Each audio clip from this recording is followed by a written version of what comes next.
habíamos empezado con algunas de las ideas centrales de esto que llamamos pensamiento estratégico.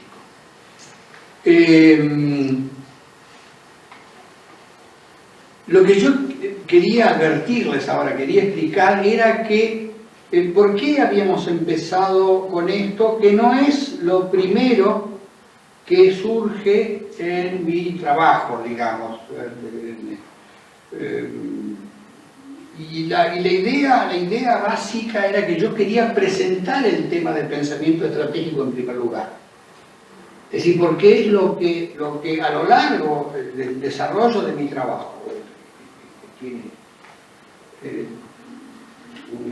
una evolución bastante larga, que yo voy a repetir muy resumidamente ahora, que empieza aproximadamente en el año 60, digamos que lleva algo más de 40 años.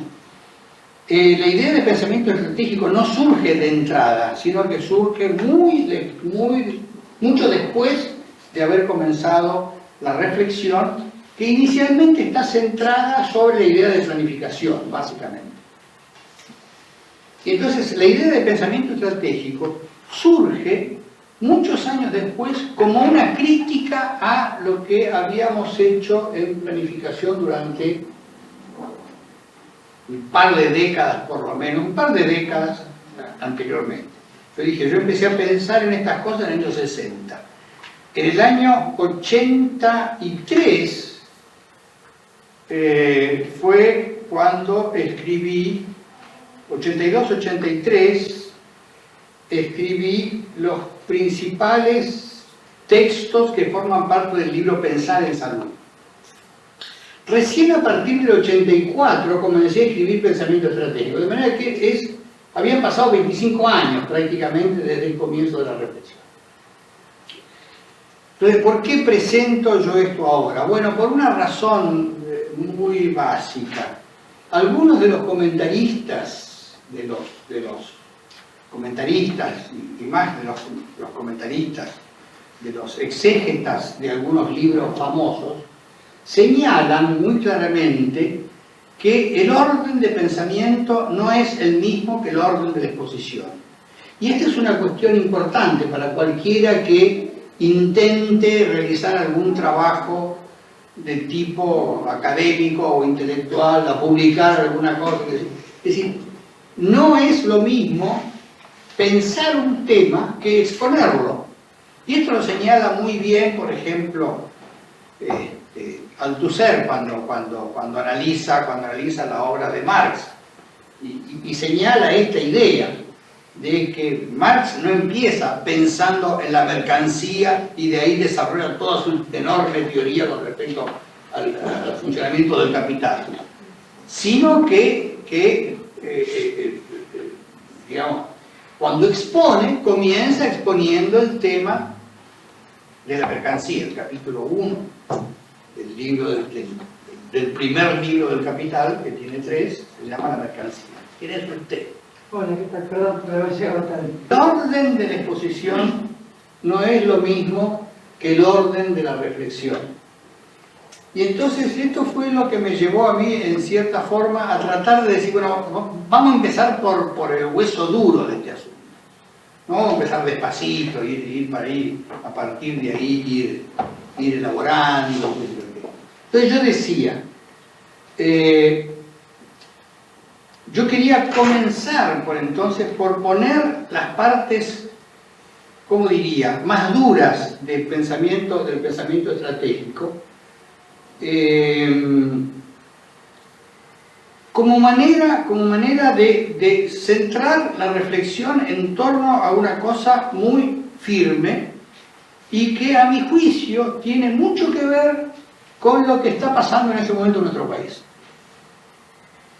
Y no me refiero precisamente a no haber ganado el Campeonato Mundial de Fútbol, sino a algunas otras cuestiones que tienen que ver con nuestra vida social y política. Y es por esta razón que comencé presentando algunas ideas básicas que voy a continuar en el día. Entonces yo decía, yo decía lo siguiente, decía lo siguiente el lunes pasado. El pensamiento estratégico es un pensamiento sobre el poder. Es un pensamiento que piensa el poder. Que piensa el poder. Entonces, esta idea es muy central. Esta idea es muy central. La otra cuestión que voy a estar presentándoles a ustedes es una cuestión que circula en paralelo en mi pensamiento, que es, por una parte, qué es lo que estoy diciendo, sobre qué cosas estoy haciendo afirmaciones, como esta que acabo de hacer. El pensamiento estratégico es un pensamiento que piensa el poder. Esta es una afirmación que hay. Y la otra cuestión, que va a ir en paralelo con esta, es la cuestión metodológica. ¿En base a qué circunstancias, diría, epistemológicas, yo hago esta afirmación? ¿Se entiende esto? Es decir, hay una idea simultánea de que las afirmaciones que vamos a hacer están sustentadas con alguna base epistemológica, con alguna base, si ustedes quieren, de teoría de conocimiento o algo por el estilo. Y entonces voy a explicar qué es lo que quiero decir cuando hago esta afirmación. Quiero decir lo siguiente: cuando yo digo el pensamiento estratégico es un pensamiento que piensa el poder, estoy diciendo algo que deviene de considerar esta categoría, poder, como una categoría muy básica, muy fundamental de la manera en que yo entiendo los problemas que ocurren en la sociedad. Es decir, estoy entendiendo la categoría poder como una categoría analítica. Esa es la parte epistemológica o metodológica de la afirmación que hago: el pensamiento estratégico piensa el poder. ¿Se ve? Dos líneas que se dirigen en paralelo hacia una misma cuestión. ¿Qué es lo que pienso y por qué pienso eso? Podríamos llamarlo de esta forma, ¿no es cierto?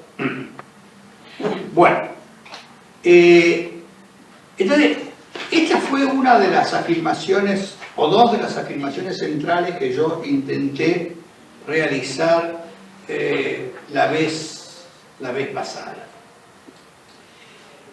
Y en segundo lugar, ¿por qué pensamiento estratégico y no pensamiento político? Entonces, en este cuadrito, desde ya yo les voy a hacer una advertencia.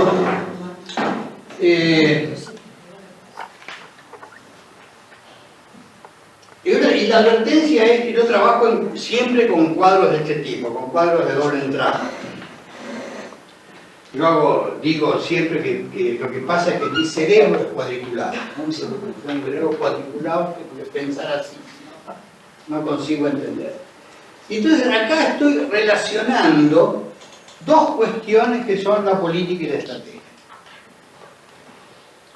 Yo les decía hace un rato que yo comencé mi reflexión en el año 1961,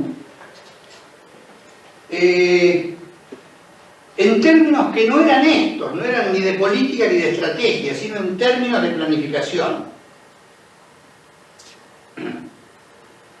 Y de una planificación que se llamaba en aquella época planificación normativa, y que era un método, una manera de hacer planes para intentar resolver problemas que uno detectaba en una cierta situación, en un cierto ámbito de la vida social. Y entonces esta idea de hacer planes en base a un método fue una idea, digamos, que se concretó en varios terrenos de diferentes maneras de acuerdo a la especificidad del terreno que estábamos tratando. En general, la idea de planificación es una idea que deriva del pensamiento económico. Y deriva del pensamiento económico porque lo que intenta hacer es utilizar los recursos de la manera más eficiente posible, de la manera más productiva posible. Esta idea, que es una idea muy simple y muy central en el terreno de lo económico, fue básicamente la idea que dio origen a este intento de hacer planes para usar los recursos de la mejor manera posible. Noble propósito. Y cuando uno mira algunas cuestiones fundamentales acerca de la ciencia económica, se va a encontrar con que esta idea del uso de recursos en forma óptima es una de las ideas duras, digamos así, de la ciencia económica, una de las ideas centrales, las ideas más sólidas que la ciencia económica puede decirlo. Hay alguna definición de la ciencia económica que dice que es que la ciencia económica lo que hace es estudiar cómo se aplican recursos que siempre son escasos, dice la ciencia económica, a cuestiones diferentes, a cuestiones alternativas.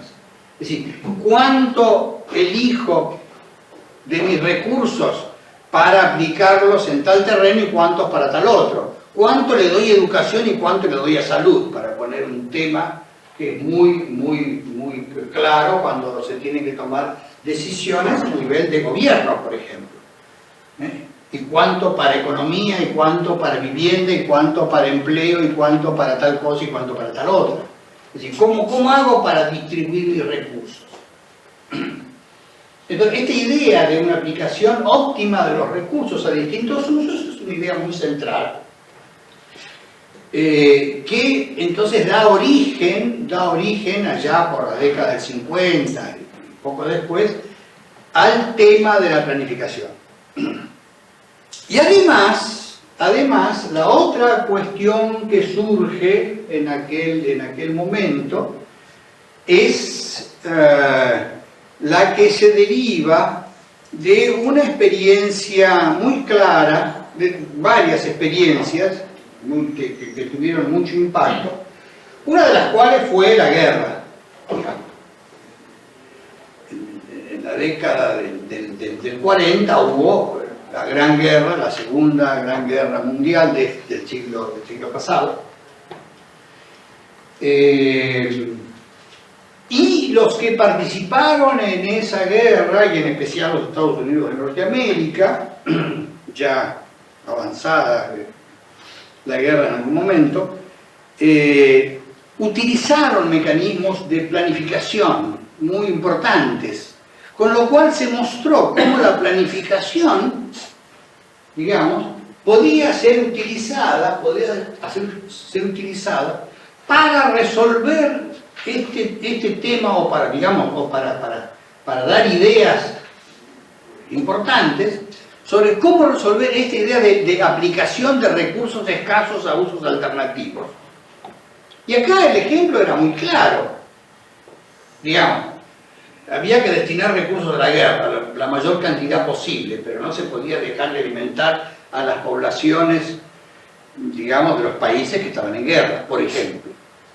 Y hay un ejemplo muy lindo sobre esto que estoy diciendo ahora, que es lo que pasó en Inglaterra con respecto a la nutrición.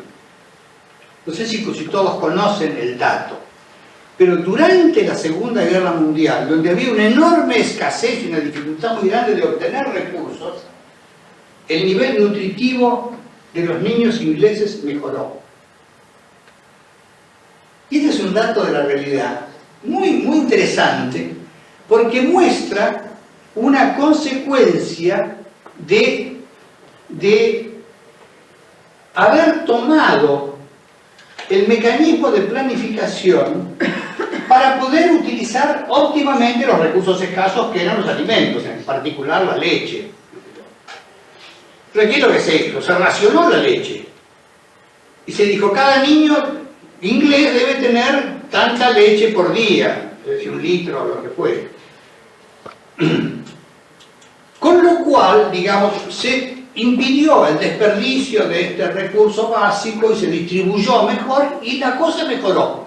Es decir, las condiciones más duras hicieron que al utilizar este mecanismo de planificación, ¿no?, se lograra una mejoría en esta situación que se estaba estudiando en este momento.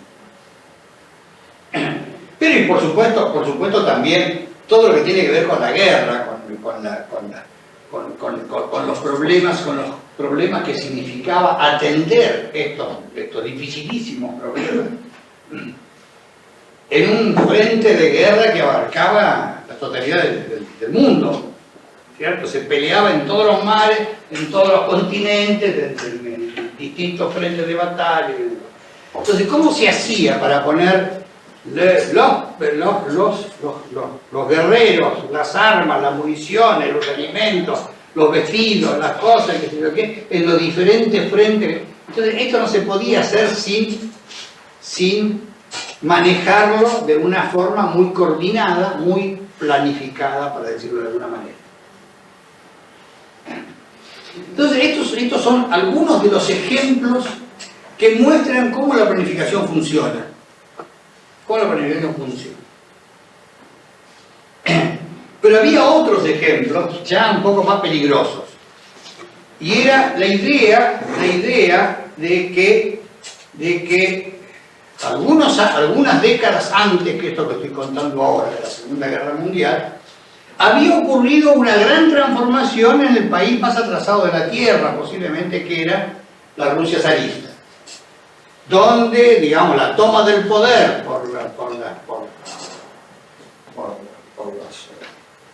por los comunistas había logrado en poco tiempo una gran transformación en el país de los más atrasados.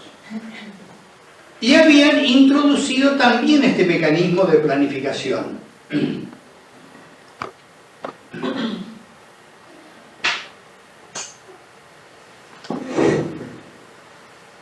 Y esto es lo que da origen, estos antecedentes tan significativos, son los que dan origen a la idea de que planificar soluciona problemas.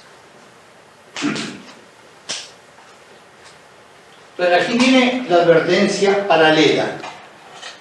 La advertencia paralela, es decir, esta es la afirmación que estamos haciendo en base al reconocimiento de estos hechos históricos.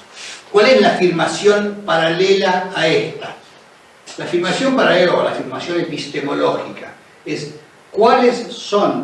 hacerse la pregunta de cuáles son las condiciones en las cuales, es decir, qué condiciones se tienen que cumplir para que la planificación efectivamente funcione. ¿Se entiende esa pregunta? Es decir, ¿por qué funciona en estas situaciones? Y esa es la pregunta que no nos hicimos. Advertencia metodológica: háganse buenas preguntas, no se hagan malas preguntas. Voy a poner un ejemplo de qué es una buena pregunta y qué es una mala pregunta. Durante mucho tiempo en este país nos preguntamos: ¿Perón era fascista o era comunista? Y nos dimos distintas respuestas. ¿Se acuerdan de eso, no? Bueno, ¿qué era Perón? Yo digo, esa es una mala pregunta. Es una mala pregunta. ¿Por qué? Porque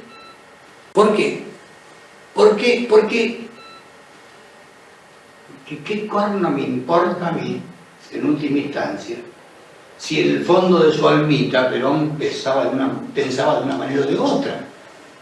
Lo que sí me importa, como individuo político y social, como ciudadano, es lo que hacía este personaje. ¿Abría o cerraba posibilidades en el país? Esta es la buena pregunta desde mi punto de vista. La otra es una mala pregunta. Porque En algunos casos uno podría decir, bueno, qué sé yo, está visto que, por ejemplo, mejoró enormemente la distribución del ingreso, que falta no salir eso ahora, ¿no? En consecuencia, eso es obvio que era socialista. Pero ojo, que miren que aumentó los mecanismos de represión y rajaba a la gente porque no tenía... Esto era fascista. Sí, hay argumentos para decir cualquiera de las dos cosas. Entonces yo digo, la buena pregunta es, ¿abrió espacios o cerró espacios?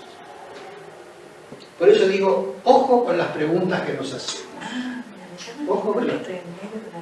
Entonces hay que reflexionar en torno a esto para tratar de hacerse las buenas preguntas.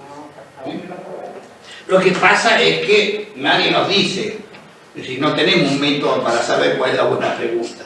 Esta es la trampa del asunto, ¿no es cierto? Esta es la dificultad del asunto. ¿Cómo sabemos cuál es la pregunta es buena o es mala? Pero lo cierto es que la pregunta que no nos hicimos entonces fue esta que acabo de mencionar antes.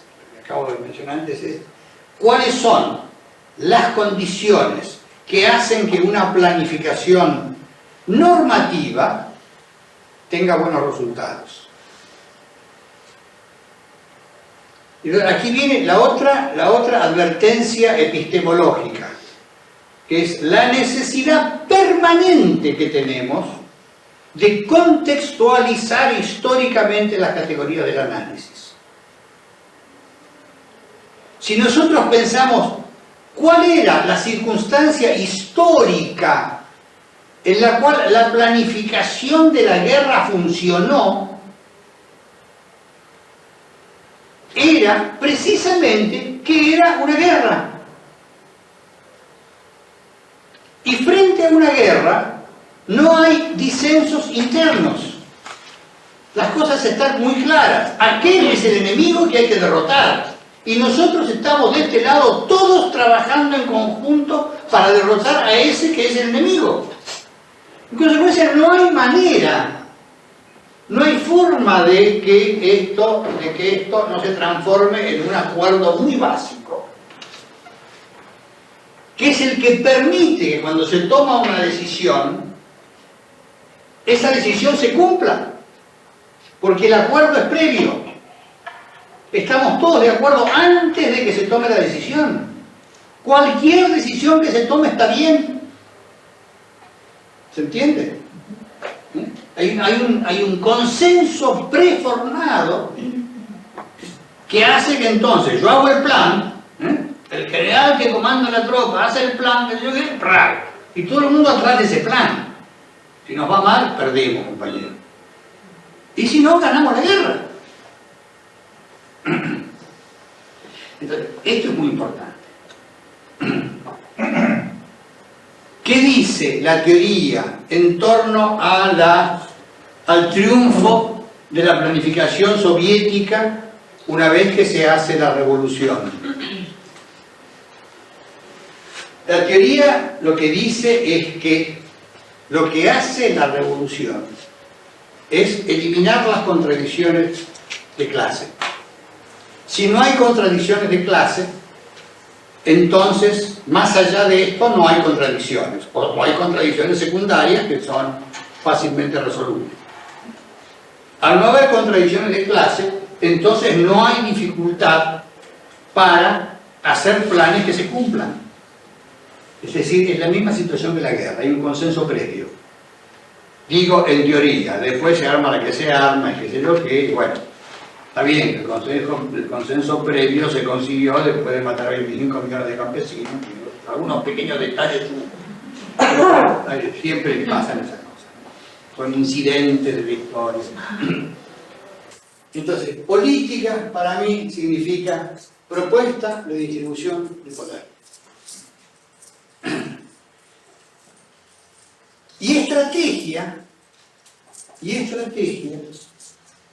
entonces, va a ser la manera en que yo consigo realizar esa distribución de poder. Es decir, la manera en que yo voy a conseguir implementar la política.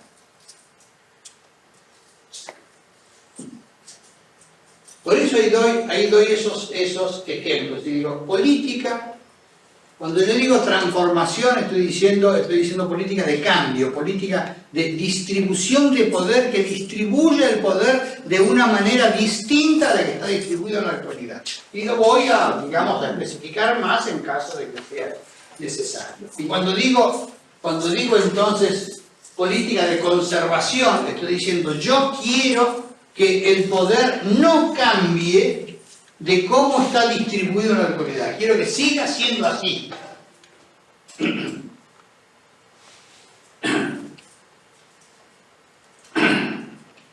Y ahí pongo las estrategias. ¿Qué estrategias? Las estrategias que la visión del mundo durante el siglo pasado me ha mostrado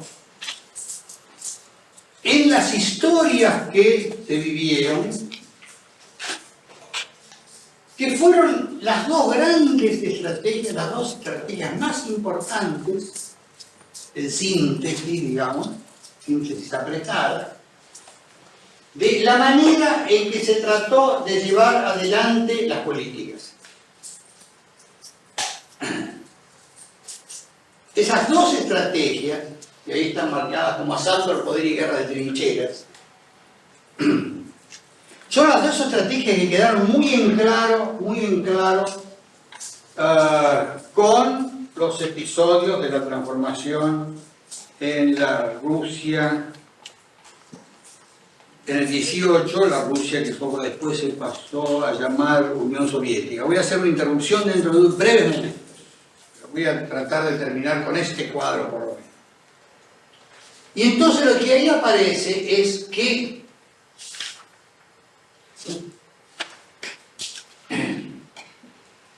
la idea de asalto al poder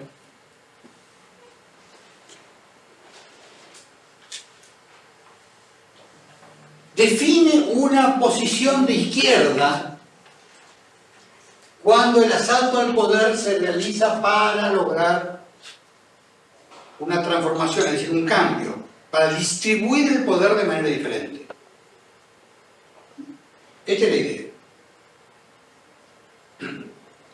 Pero también aparece un asalto al poder. Bueno, supongamos que esto no siquiera que fuera vacío, pero si uno piensa algún momento, se va a dar cuenta como hay ejemplos históricos del asalto al poder para la conservación de la distribución tal como es. Y esto tiene hasta nombre propio, se llama Fujimori en América Latina. Que asalta el poder, siendo el poder, asalta el poder, digamos, para fortalecer más una posición. Chapa más la manija.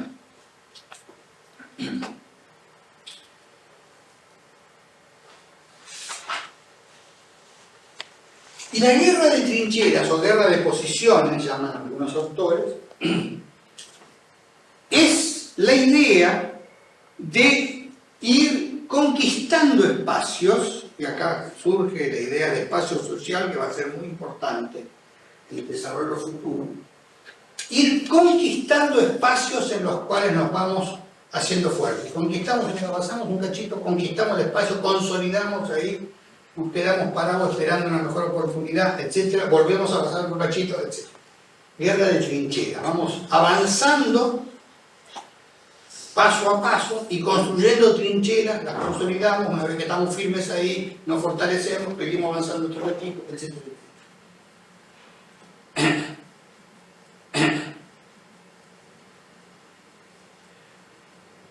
En el caso de las políticas conservadoras, digamos, aparecen los colorcitos están puestos a propósito, así, matices dentro de lo mismo. La derecha o la centro-derecha aparecen con el mismo colorcito.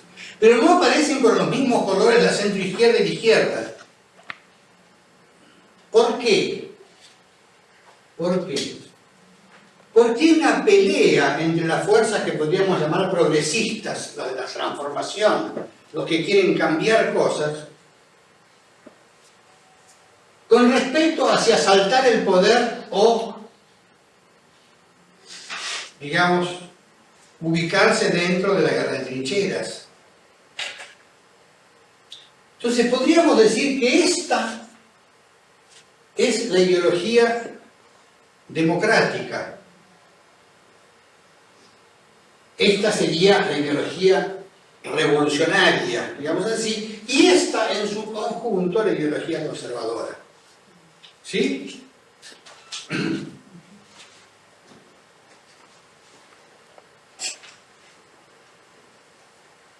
Hay un autor, que es Norberto Bobbio, un filósofo italiano, todavía vivo, 90 y pico, viejísimo, que es un teórico de la democracia, escrito una obra inmensa. Uno de sus últimos libros, no el último, pero algunos de sus libros más o menos recientes, unos 5 años, 8 años, se llama Derechas e Izquierdas.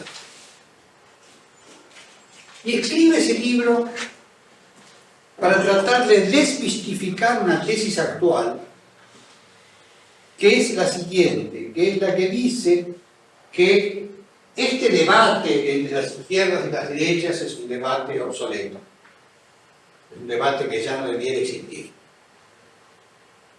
¿Por qué? Porque ya los problemas son los problemas y lo que hay que hacer es ver cómo se resuelven esos problemas con una buena gestión.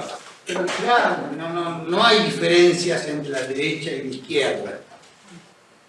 No, Bobbio dice que no es cierto que no haya diferencia entre derecha e izquierda. Él sigue admitiendo una diferencia muy importante entre derecha e izquierda. Y él habla de extremas derechas y extremas izquierdas, y qué sé yo, que es un hombre de centro-izquierda, digamos, políticamente. Pero lo que él dice es que no es verdad que hayan desaparecido las diferencias entre izquierda y derecha en las circunstancias actuales. Aparece ahí entonces es que, no en la realidad, pero simbólicamente uno podría decir que hay 3 grupos. Es decir, el grupo de derecha y centro-derecha está todo junto. En cambio, el grupo de izquierda y de centro-izquierda están separados. Bueno, una primera cuestión es la siguiente. Es que en la experiencia histórica no es cierto que el asalto al poder esté separado de la guerra de trincheras. Sin embargo, lo que sí es cierto es que muchas veces esta diferencia pasa en términos de ideología a los grupos que intentan estrategias de políticas de transformación. ¿Me explico? Pero a lo mejor lo que falla es la contextualización. Sí, yo la vez pasada yo decía lo siguiente. Me voy a detener un poquito en esto porque, a pesar de que ya lo vimos la vez pasada, me parece que es importante. La vez pasada yo decía lo siguiente. Hay grupos que están de acuerdo con el asalto al poder y que entonces descartan la estrategia de guerra de trincheras como si esto fuera una traición, digamos, a esta estrategia. Lo que hay que hacer es tomar el poder. Y cualquiera que intente digamos, una guerra de posiciones está traicionando entonces a esta estrategia. Uno podría decir que la política de transformación con la estrategia de guerra de trincheras, esto que acá está marcado como la centroizquierda, es lo que corresponde a una posición democrática. Luchamos dentro de las normas y pautas que están fijadas para estas luchas en los estados democráticos. ¿Sí? Ahora, si ocurre un episodio como el del otro día, el del puente Avellaneda, entonces inmediatamente esto es acusado como si fuera un asalto al poder, cosa que no es, obviamente. Eso porque busca fantasmas, no tiene nada que ver. No tiene nada que ver, pero sin embargo, inmediatamente aparecen las divergencias entre los grupos piqueteros. Hay grupos que van y grupos que no van. Pero yo Digo, no creo que tenga que ver con la estrategia, creo que tiene más que ver con los compromisos que tienen con un sector u otro. lo que está aparente acá es que estas dos cosas que yo estoy diciendo que debieran ir unidas, si uno hace una guerra de trincheras y de repente cuando ha preparado las cosas como para poder asaltar el poder, asalta el poder efectivamente. Pero también puede recular y volver a la guerra. Muy bien, voy a aclarar entonces los términos tal como los uso yo en el texto. El tema es para mí el siguiente, todo mi pensamiento está construido como una cuestión de un proceso histórico. Entonces, para mí, la historia tiene un papel muy fundamental.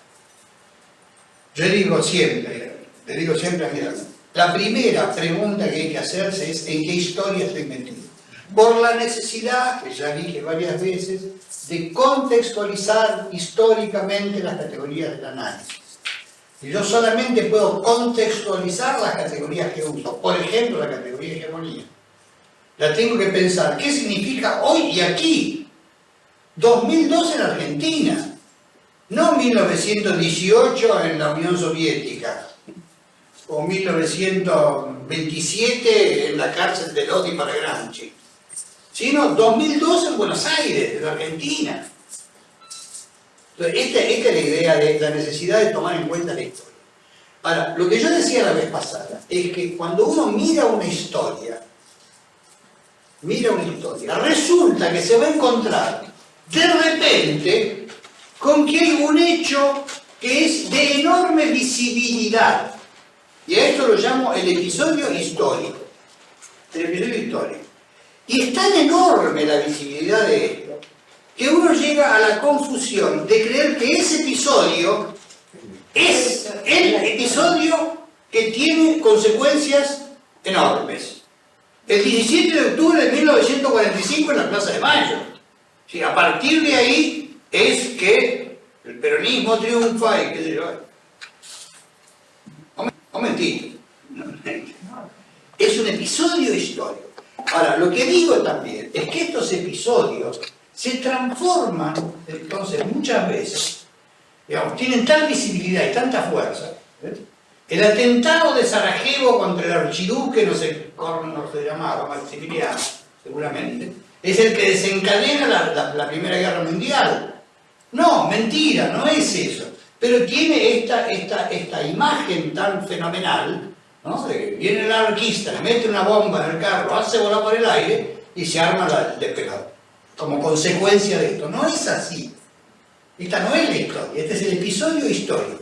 Pero muchas veces este episodio histórico pasa como ideología a muchos grupos que entonces se quedan fijados y cristalizados en esta idea de que este es el episodio, digamos, que sustituye la historia por el episodio histórico. Y esto es lo que hace que yo adopte, digamos, como ejemplo estas dos categorías de asalto al poder y guerra de trinchera. ¿Cuál es el asalto al poder en el caso de la revolución comunista en Rusia? Es la toma del Palacio de Invierno.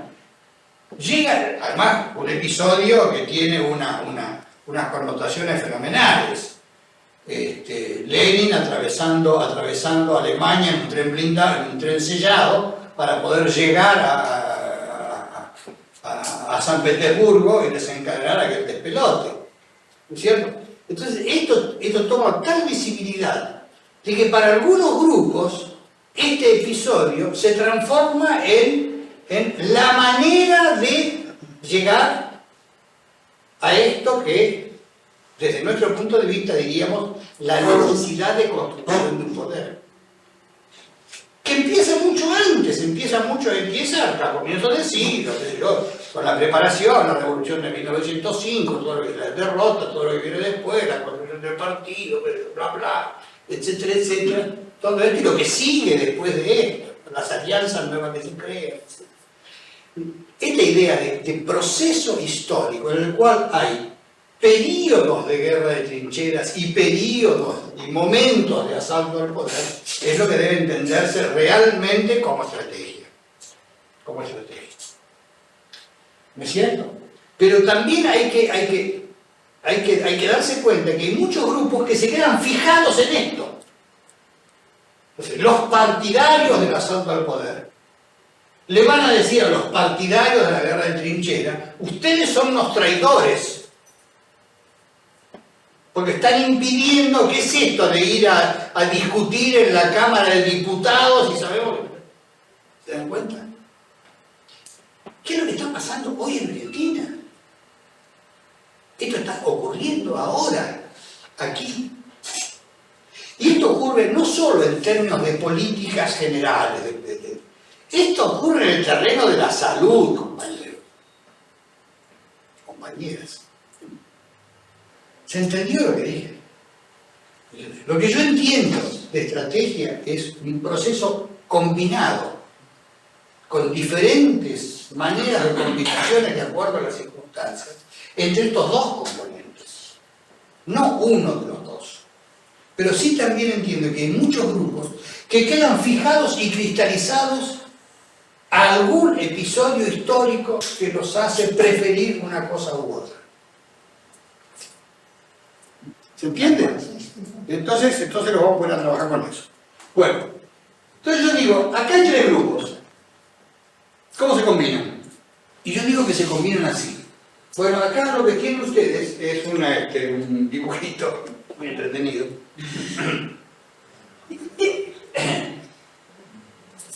¿Qué es así? Este es el grupo conservador. Lo unifico en uno solo. Porque antes se llamaba derecha y centro derecha. Este es el grupo transformador de guerra de trincheras. Y este es el grupo transformador de asalto al poder. Entonces, tres grupos, ¿cómo se combinan? Van a tener que repasar teoría de probabilidades combinatoria. ¿Cuántos grupos hay? Ahí ya se ve que hay 8. ¿Cómo llegamos a 8? Son 2 al cubo, 2 a la 3. Están tomados de a 2. 2 a la 3 son los 8 grupos que corresponden. Y acá lo que estoy marcando con esta doble flecha es una cuestión básica que es las oposiciones. La oposición que hay entre el grupo conservador y los dos transformadores es la oposición política. Quieren cosas distintas. Y la oposición que hay entre los dos grupos transformadores es una oposición estratégica. Se pelean por el espacio. Se pelean por quién ocupa el espacio de discusión, por quién ocupa el espacio de pelea.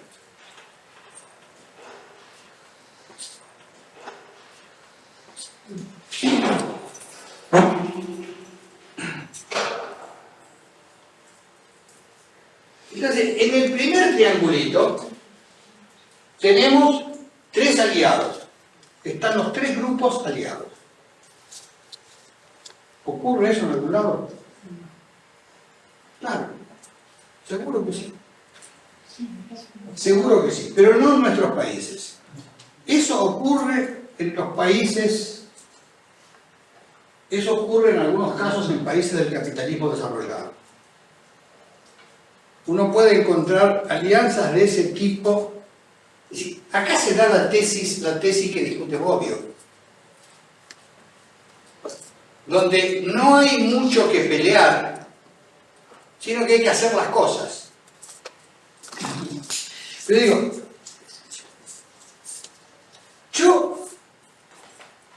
otra de las características de mi pensamiento, yo digo, es que yo soy un pensador subdesarrollado.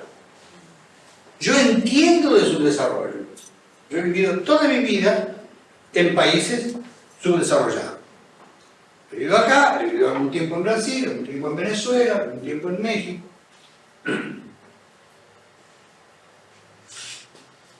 Podría decir bastante más acerca de decir qué significa para mí el subdesarrollo, pero esto tal vez lo deje para otro momento. Nunca viví en un país desarrollado, pero lo he visitado como turista. Cuando uno piensa en países desarrollados, digamos países, Suecia, para poner el ejemplo más clásico posible, o en general Europa. Y acá hay un tema que tiene que ver mucho con esto que yo planteaba hoy acerca de problemas metodológicos y epistemológicos. ¿Por qué? Porque la impresión que yo tengo, y digo, insisto, esto no es una experiencia vivida, sino que es una impresión de lectura, de visiones más o menos superficiales, de algunos momentos un examen un poco más cuidadoso, pero nunca una cosa muy a fondo. Yo no soy un pensador desarrollado, soy subdesarrollado. Lo que veo es que existe en los países del capitalismo avanzado un gran entramado, una articulación muy fuerte, muy sólida, entre cosas que están muy estrechamente relacionadas. La red de relaciones es tan fuerte que es muy difícil que uno pueda meterle un picotazo, como diría Cortázar, a este animalito. ¿Entiende esto? Tanto así que han conseguido hacer el mercado común europeo con una moneda única. Esto no es un chiste. Piensen en una moneda única en América Latina. Si no tiene, digamos, la menor posibilidad de ser pensado. Va a llegar. Ni en la Argentina tengo moneda única. Ni dentro del país podemos tener una moneda única. Es decir, hay un entramado tan articulado que es muy difícil tocar algo porque no se puede. En primer lugar, es que yo no soy un experto en esto, pero digo, me parece que en los países europeos existe en muchos casos si no una triple alianza. En primer lugar hay otra cosa, que no hay 3 grupos políticos en cada país, hay muchos más. Estoy acá ejemplificando, resumiendo, posiciones que son las que he mostrado en el cuadro anterior. Trincheras, asalto o conservadurismo, o derecha. Derecha, centro e izquierda, más o menos, ¿no? Como posiciones que resumen una cuestión que es mucho más compleja. Pero ¿para qué lo hago esto? Para mostrar lo siguiente, para mostrar fundamentalmente esta cuestión de esta doble flecha, de que hay un problema político y un problema estratégico. Que en algunos casos el problema político no tiene mucha relevancia, y esto es lo que estoy diciendo con respecto a los países europeos en general. No tiene mucha relevancia. Transformar, conservar son términos que en Europa se parecen. Además hay otra cosa, cuando uno dice transformación, muchas veces se está diciendo, es una palabra muy ambigua, porque cambio, salvo que sea un cambio muy radical, tiene muchos matices. Vamos a cambiar, vamos a proteger las ballenas del Atlántico Sur. Antes las cazamos para que sé yo qué, para fabricar aceite, ahora las protegemos. Bueno, es un cambio, está bien. Pero digamos, no me ilusiona mucho a mí ese cambio, por lo menos. No veo que sea una cuestión muy vital para mi país. A lo mejor estoy equivocado y pienso que sí, que dentro de 200 años esto va a ser mierda, pero por ahora me parece, no me calienta demasiado. Entonces digo, y la otra es esta, sí, ahí hay dos peleas planteadas. Y yo digo, en algunos casos no se plantea ninguna de las dos, es este caso. Los tres están de acuerdo. Y después muestro todos los otros casos posibles para tratar de fijarme qué es lo que en mi país se parece a algo, a alguno de estos casos posibles. Y digo, este primer caso, por ejemplo, que es el que parecería el que debiera ser más posible. Es decir, los dos grupos transformadores aliados entre sí y los dos peleados en el grupo conservador. Rarísimo. Rarísimo. No se da casi nunca. No se da casi nunca. Es muy baja la probabilidad de aparición de una verdad. Otro que es muy raro es la pelea de todos contra todos. Cada uno... Ahora, en todos los casos, yo les ruego que hagan un esfuerzo de imaginación para pensar la razón estratégica versus la razón política.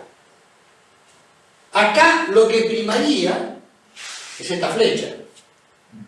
¿No es cierto? Acá primaría la razón política.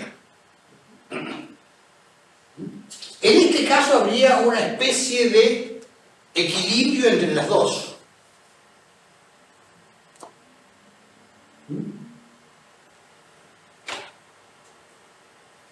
Y acá este es el opuesto simétrico a este. Los dos grupos transformadores peleados entre sí y ambos aliados con el grupo conservador. Es menos raro de lo que parece. Menos raro de lo que parece. Por razones distintas. Las alianzas no se realizan todas por la misma razón, sino por razones distintas. Acá hay un claro predominio ¿de cuál? De la razón estratégica, claramente, ¿no es cierto? Estamos peleando por el espacio. Y para pelearnos por el espacio de lucha, buscamos el aliado que sea, aún el que es el enemigo político. La alianza. ¿Eh? La alianza. Por ejemplo, con un más lejos. Digo, Lula. Lula. Sí, pero la Lula está La Lula está por hacer. No nos adelantemos. Perdón, va con un liberal a las elecciones. Y bueno, Un tipo de un partido de derecha, ¿cómo esperemos? No nos adelantemos. Tiene que ir. Bueno, es estratégico. Es eso. Es eso. Bueno, yo les digo como materia de reflexión lo que pasa con los otros casos. Está por otra parte descrito en el texto. Pero esto me interesa que quede claramente esta idea de los ejes de lo que llamamos la razón estratégica y la razón política, porque es la que explica cómo se dan. Estos son los cuatro casos más frecuentes. Están abajo. Los más raros son los que están arriba. Por lo menos en la interpretación que yo hago, y ahora sí referido a los países donde yo trabajo, a este país, capitalismo subdesarrollado dependiente. Bueno, piénsenlo también con respecto al ejercicio que les propuse, ¿no? ¿Cómo se traducen estas cosas en el terreno de lo que yo trabajo en salud? ¿Sí? A ver qué más tengo por ahí. Transparencia y opacidad. Este es el otro tema que a veces me ocasiona grandes dificultades. Y es lo siguiente, yo digo, la forma de hacer política, me parece, es un manejo de estas dos categorías, de transparencia y opacidad. cuán transparente soy, cuán opaco soy. Para ir desglosando un poco y aclarando el camino. A mí me gusta la transparencia. Yo quisiera una sociedad transparente. Pienso muy frecuentemente en aquella famosa frase del comandante Ernesto Guevara cuando hablaba del hombre nuevo. La revolución decía, crea el hombre nuevo. Va a crear el hombre nuevo. ¿Qué era para él el hombre nuevo? Era un individuo que decía lo que pensaba y hacía lo que decía. Cualquier parecido con algún político nuestro es una imposibilidad teórica. El hombre nuevo era eso. Entonces, esta es la idea de transparencia. Ahora, lo que nosotros tenemos que reconocer, es que a uno le gustaría que fuera así. Pero cualquiera que se le ocurra ser absolutamente transparente en esta sociedad está perdido. Que se transforma en vulnerable. Que se transforma se transforma en absolutamente vulnerable. Absolutamente estratégico. Es un tema estratégico. No podemos ser el hombre nuevo o la mujer nueva. Esto requiere una transformación del conjunto de la sociedad. No se puede hacer individualmente. Yo no puedo elegir ser tal cosa. A menos que inmediatamente agarre un fusil y me vaya al monte.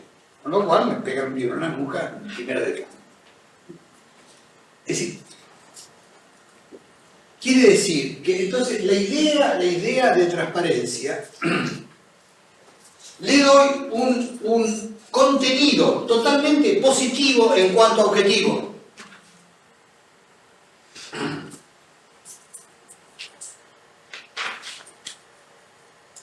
Y por la misma razón le pongo un contenido negativo a la opacidad en cuanto a objetivo. Yo no quiero una sociedad opaca.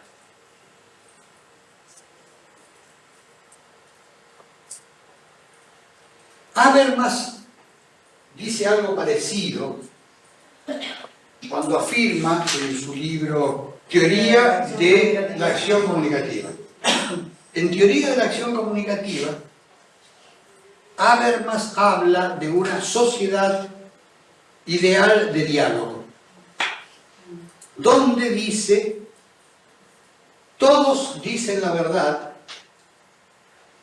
todos son veraces, dicen lo que piensan, y entre todos construyen propuestas que son viables. Comunidad ideal de diálogo. Yo quisiera ver a Habermas en La Matanza, hablando de la comunidad de diálogo. Insisto, esto no quiere decir que no tenemos que leer a Habermas, ojo, no estoy diciendo eso. Pero estoy diciendo que tenemos que contextualizar históricamente las categorías con las que pensamos. En el arte de la guerra se dice justamente el arte de la guerra es el arte del engaño. El arte del engaño. Y va dando una serie de situaciones. Cuando vas a atacar, simula que te retires. Y, Sí. digamos, es el paradigma de la opacidad, ¿no? Claro, claro.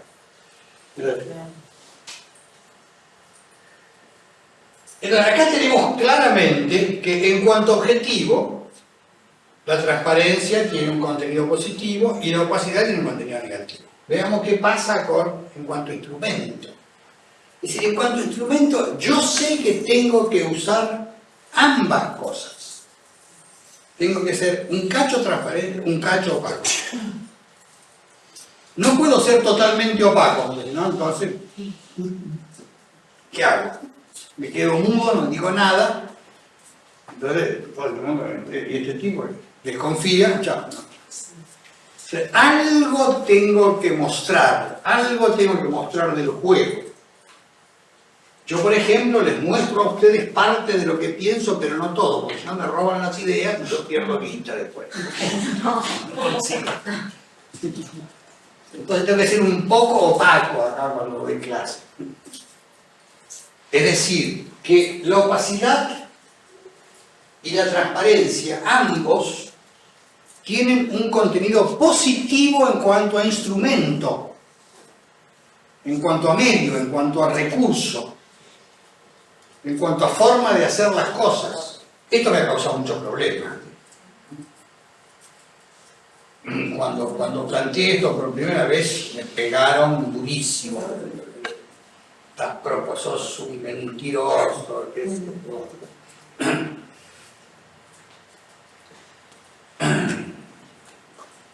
Pero yo digo, es muy claro cuando uno lo piensa, inclusive en términos personales, la necesidad de opacidad. Económicamente es muy claro, si yo muestro mi juego económico, entonces viene el otro y me para la... Como decía recién, Y bueno, si todos no van a ser transparentes, ser absolutamente transparentes, nos pone en una situación de desigualdad absoluta. de desigualdad, la seducción. Uno puede ser transparente con un igual que va a ser transparente, ¿no? Con alguien, me parece. Y ni siempre lo diría. Ni Bueno, siempre. eso Mirá, ¿ven cómo se ríe? Algo debe estar pensando. Yo iba a poner el ejemplo que realmente debe estar pensando. Yo digo, ¿podemos ser afectivamente transparentes siempre y mostrar el juego? No, esa es una concepción ideal. Aparte que no existe por Ni queriendo. ser humana. Ni queriendo. No somos transparentes para nosotros. Exacto. Estamos llenos de opacidades. Te digo, usando de nuevo los términos que antes mencionaba de Habermas, de la verdad, la veracidad y la viabilidad. Ustedes recuerdan que Habermas y también Popper utilizan criterios parecidos. Popper habla de lo subjetivo, lo objetivo, lo subjetivo y lo social.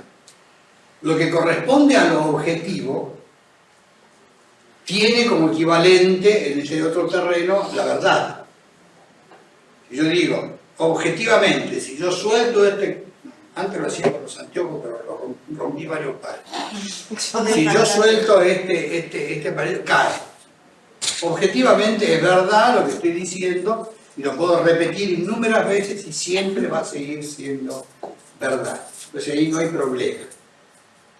Pero cuando hablo de lo subjetivo, siempre yo pongo el mismo ejemplo, porque me resulta muy drástico. Cuando le digo a alguna hermosa muchacha de las que están acá, te amo, yo tengo acceso privilegiado a saber si lo que estoy diciendo es cierto o no. Y nadie más tiene acceso a ese conocimiento mío propio. El lenguaje del cuerpo habla. ¿Eh? Y lo gestual habla también. Lo gestual habla también. Pero además, si cualquier psicoanalista me podría decir, eso es lo que vos te crees, porque cuando vos decís eso, estás pensando de tu mamá antes. No, pero es verdad, uno puede decir te quiero y poner cara de... Y ahí. Ven para que sirve tener una psicóloga en el curso, que aclara muchas cosas. Bueno, ahí está justamente lo que yo decía, que la seducción es el arte de la opacidad. Bien. Exacto. Claro, Sí. claro. De poco en poco. La opacidad es parte Parte de la seducción. es un instrumento de seducción. Bueno, entonces, sí, adelante. No, que usted dijo algo de Popper y yo quería relacionar algo de Popper con esto, que Popper, si uno sigue la evolución de la ciencia, Popper fue uno de los primeros en decir que en realidad la verificabilidad empírica en la ciencia no tenía que buscar la verdad de las cosas, porque así no iba a llegar nunca a nada, que en realidad lo que había que buscar era la pista falsa sobre la verdad, que fue el primero en decir eso realmente, y tiene que ver con lo que usted dice. 1930 y pico. No lo acuerdo. Libro Lógica de la Investigación Científica. Popper habla no de esos aspectos subjetivos, sino habla del mundo 1, mundo 2 y mundo 3. El mundo 1 es el mundo de los objetos, el mundo 2 es el mundo de las ideas, y el mundo 3 es este mundo del imaginario. Bueno, pero lo que es importante ver aquí es lo siguiente, que la transparencia, que siempre tiene que existir en alguna medida, ¿por qué? Porque es una base de la legitimidad. Los decisores tienen que ser en alguna medida transparentes. Algo tienen que decir que sea parecido a lo que van a hacer. Porque si no, a la tercera vez la legitimidad se le fue al demonio, digamos. ¿Quién le cree digamos, qué sé yo, a Corach o algo que diga, o a Menem? ¿Quién le cree algo a esta altura? Porque ha sido tan consistentemente falto de transparencia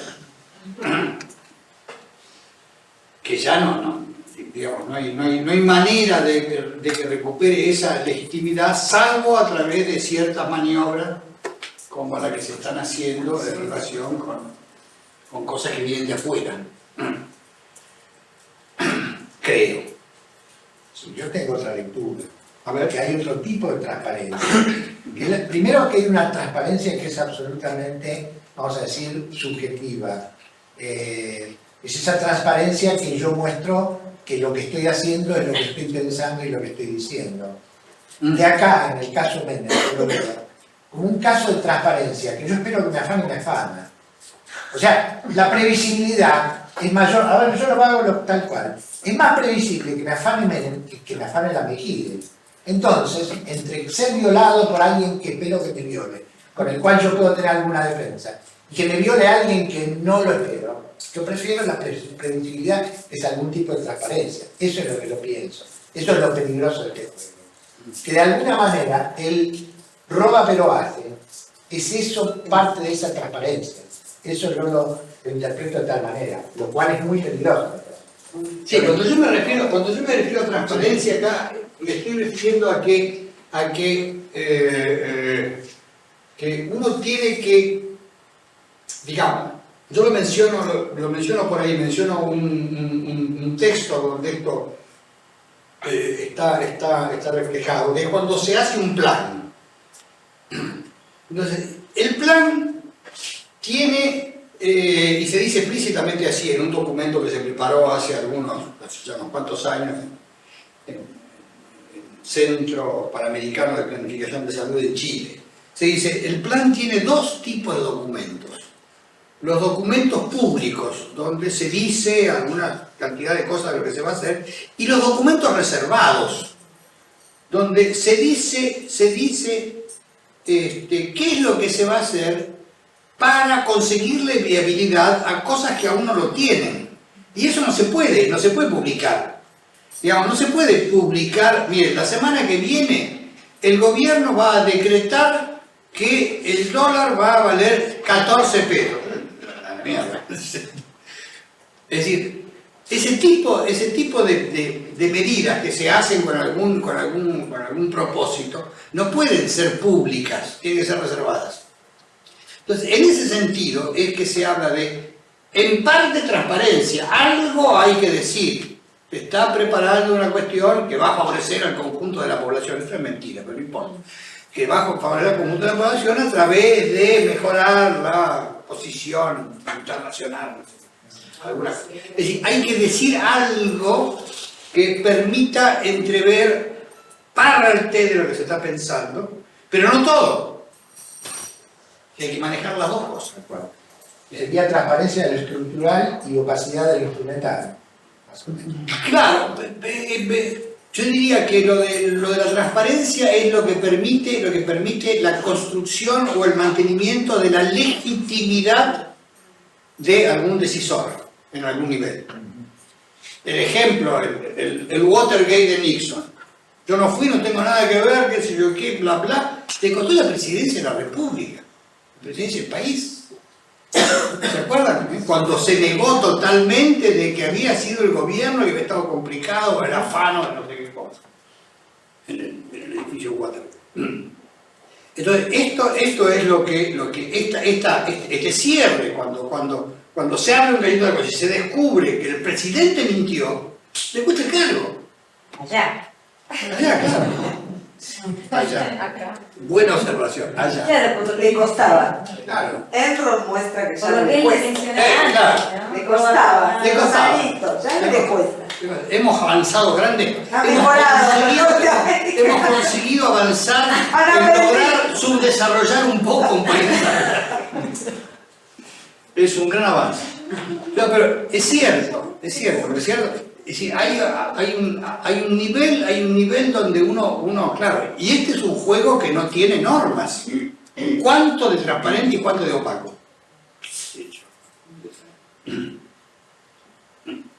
Bueno, ahora, lo que yo digo ahí, en el texto, es que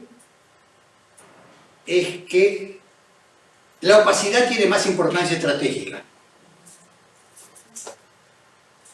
Entre otras cosas, porque genera esta contradicción. ¿Qué es esta contradicción? Siendo opaco como instrumento, ¿qué es lo que estoy construyendo para mí? Estoy construyendo poder. El poder se construye muchas veces en base a algunas opacidades. Claro, Eso es muy claro en yo estrategia. ya le veo la cara a esta mujer y me aterro. Ya me va a tirar con una aguja de tejer en el ojo. Porque esto premisa a colación del ejemplo de Nixon, ¿no? Y tiene que ver justamente con el tema de opacidad y transparencia. Nixon, que yo sepa, es el único presidente que tuvo que renunciar a raíz de haber mentido públicamente en relación con cosas importantes. Y en realidad se le han descubierto mentiras a casi todos los presidentes. Sí. Pero justamente Nixon lo que estaba haciendo es tratando de volver transparente algo que se presumía y se aceptaba y se consensuaba que debía ser opaco, que era lo que el otro partido planificaba en relación con la próxima elección, ¿no? O sea, estaba vulnerando ese consenso que había de que eso debía ser opaco, lo cual era una invasión clara al espacio de poder que el otro partido sobre el cual quería avanzar. Estaba tratando de conocer su estrategia. Es verdad, claro. Estaba tratando de conocer su estrategia. Y para eso había montado toda una cuestión. Lo que pasa, claro, es que alguien decía, ¿no? Allá. Allá. Claro, porque ahí hay reglas de juego que acá En no la existen. sociedad, claro, ¿cómo se visualiza la cuestión de la transparencia? Esto de legitimarse o no, ¿cómo es leído socialmente? Un poco relacionado con lo que decía él respecto de Roba pero hace y esas cosas. Sí. No, pero yo digo, las reglas del juego son totalmente distintas, por eso no es válida la comparación total. Digo, las reglas del juego son que allá el tipo que miente le cacha. Casi le cuesta la presidencia a Clinton por ese pequeño desliz que tuvo. Mejor no hablar. O con la Mónica Lewinsky, ¿no? Se las monga el pequeño despelote. También tiene otra lectura. También tiene otra lectura. Pero tuvo que confesar la verdad. Claro. Tuvo que decir, es cierto, yo hice eso. Pero entra en un momento determinado donde la alianza se hace implícitamente porque Estados Unidos está en un resurgimiento económico. Y a nadie se le ocurre hacer un cuestionamiento de, vamos a decir, metodológico. Sí, pero también está lo de Reagan con lo de los Irán contra, lo de Nicaragua. Tampoco le pasa nada. Que sirvió para consolidar el poder de Estados Unidos. ¿Quién se le va a cuestionar? Tal cual. Es ese. Pero ya el tipo que comete perjurio en un juicio, que viene en un juicio bancano. Acá. El ejemplo, perdón, Mario, el ejemplo de transparencia en cuanto al instrumento y el objetivo, lo positivo y lo negativo, está en las artes marciales. ¿Qué hace artes marciales si el instrumento es opaco? O sea, mata con un instrumento inaparente. Una mano, el dedo, una patada. ¿Sí? O sea, y el objetivo lo tiene que tener claro y tiene que ser transparente. O sea, que la estrategia debiera estar con un objetivo transparente y yo diría que con instrumentos no debe ser transparente. Sí. Ahora, lo que yo quiero destacar de toda esta discusión, bueno, esto da pie para mucha más reflexión y vamos a seguir posiblemente trabajando sobre este tema. Pero lo que quiero destacar ahora es lo siguiente, que esta característica de la contradicción que aparece acá lo hace de extremo valor estratégico a la opacidad, que es esta característica contradictoria. Acá no hay duda, el positivo siempre. Entonces, cuanto más transparencia, más legitimidad voy a conseguir y se me va a alabar tal vez porque tengo objetivos claros, etcétera, etcétera. Pero va a ser ineficaz. En la medida en que yo muestre el juego, si hay procesos contradictorios,